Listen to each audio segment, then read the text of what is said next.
पानी पिया जा यार। ये हिकिड़ी पेटी खई जा VIP केला यार। घणे दर्जन तो हलाए? 80 70। केरा पाण? उमराणी किथां जो?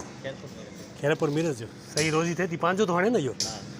सही है। केतिरा केला कढंदो आहे डेली?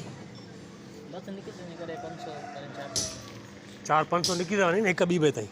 सही आहे, शुक्र आहे शुक्र आहे, महिरबानी यार। हिते इलाही थधो आहे पाणी। ज़ंजीर बदल आहे, वेही नथा सघूं, इन लाइ बीह था पियूं। हा महिरबानी वाह कमरानी साहब, महिरबानी।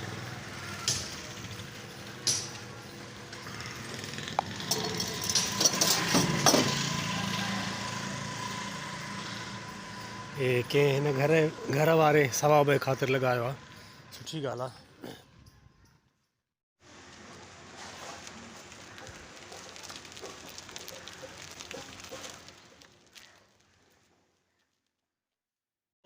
माल मुंहिंजो ख़तमु थी वियो आहे ऐं टाइम जेको आहे सो 1:15 थियो आहे। आज़ानूं हाणे आयूं आहिनि, सुबुह जो शुरू थियो। आख़िरी मुंहिंजो माल हुयो जेको भाऊ खणी थो वञे। तो टाइम छा थो थिए बेटा? टाइम 1:15 थियो, आज़ान हाणे आई आहे। तो माल मुंहिंजो फिनिश थी वियो आहे। 3 दॿे वारो आहे, लो पुराणे वारो आहे। ऐं हिन खां मां हीअ किताब वरिता तमामु 50 रुपए में। सभु बाबा खणी बि हे 50 रुपए में दीनी किताब। हिन 30 रुपए किलो वरिता, पर मां हिन खां 30 रुपए 50 रुपए में वरिता। सही आहे, महिरबानी भाउ महिरबानी। दोस्तो ही मुंहिंजो रेड़ो ख़ाली लॻो पियो आहे तव्हांजे साम्हूं आहे। ऐं मां वेंदुमि हींअर घर। ऐं हींअर वेंजी सिंजी मानी खाए बि ऐं पोइ 1.5-2 कलाक निंड कबी। हीउ रेड़ो तव्हांजे साम्हूं आहे ऐं 1:15 थो थिए। मां पंहिंजे घर थो वञा। दोस्तो मुंहिंजी जेकी इन्वेस्ट हुई न अॼु 3180 रुपए जो इहो टोटल माल। ऐं मुंहिंजो जेको टारगेट हुयो 5 आइटम लॻल हुया, बेह, पली, पालक सिंधी ऐं अलाह तव्हांजो भलो करे हुरबो सरन जो साग।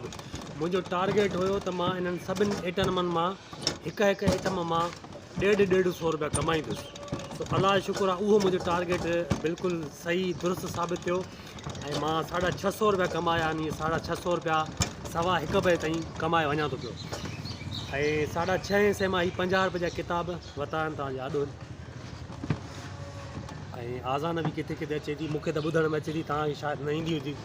सो हींअर मुंहिंजो माल ख़तमु थी वियो आहे ऐं मां वेंदुसि। 650 रुपया कमाया आहिनि मां 1 बजे ताईं।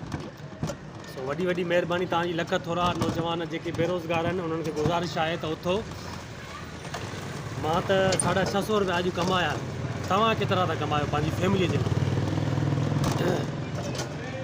महिरबानी, लख थोरा।